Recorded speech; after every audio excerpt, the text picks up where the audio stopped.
So welcome to leadership course. This is chapter one. Chapter one talks about what does it mean to be a leader. What does it mean to be a leader? Leadership is an influence relationship between leaders and followers who intend real changes and outcomes that reflect their shared purposes. Probably this is a long definition. We had also discussed before another definition by Dr. Tariq Aswedan. Leadership is the ability to move people towards goals. By having this definition, or the definition that we have here right now, the main elements of leadership is about influencing people or moving people. Sometimes we call them followers. And here also, it's about change. It's about change. And also leadership is about outcomes, about the results that may reflect the shared purpose between leaders and followers. The main difference between this definition, as we discussed before, and Dr. Tariq Swaydan definition, it's the ability.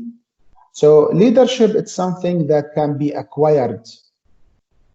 Most people, they can, by practice, can acquire the leadership skills. However, we have some rare cases, maybe about 1%, where leadership is born with you. But most people, about 98%, they can acquire the leadership skills. But also we can have some people that they can't be a leader. They are just followers. And this is something that they have by nature. So based on the definition we have just discussed, a leader, most of the time, he should have the ability to influence. He or she should have the ability to influence people. If you don't have this ability, it's not easy to be a leader. Because once you have this ability, you can have followers. Do you see a leader without followers? If you don't have followers, naturally, you are not a leader. Because leadership is about influencing other people. Also, the intention, what kind of intention you have as a leader. Sometimes you have very strong leaders, but they have bad intention. They have bad intentions. We have an example such as Hitler. Hitler, he is a very strong leader, but at the same time, he has bad intentions. But of course, usually when we think about strong leaders or good leaders, we think about good intentions. We think about good intentions. Again, as a leader, it's important, of course, you can't be a leader without taking the responsibility and the integrity of your actions. So if your team failed in doing the mission or achieving the goals, usually leaders, they take the responsibility of this.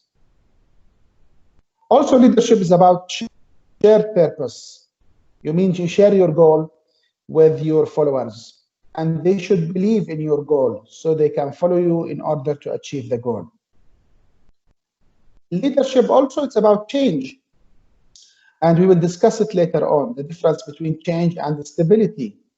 Change means here that you always try to improve your organization for a better, based on the environment that you have. Because environments, generally speaking, they are not stable. Same time, your organization, you have to change your strategy, you have to change your products. Maybe a good example of this is Nokia. Nokia, because they don't have change leadership, they thought that they will stay on the top of the mobile market or industry. But eventually, the market was changing, and they didn't change their strategy. They didn't change their leaders, or the top management did not change their strategy and their products. And eventually, we don't hear about them anymore.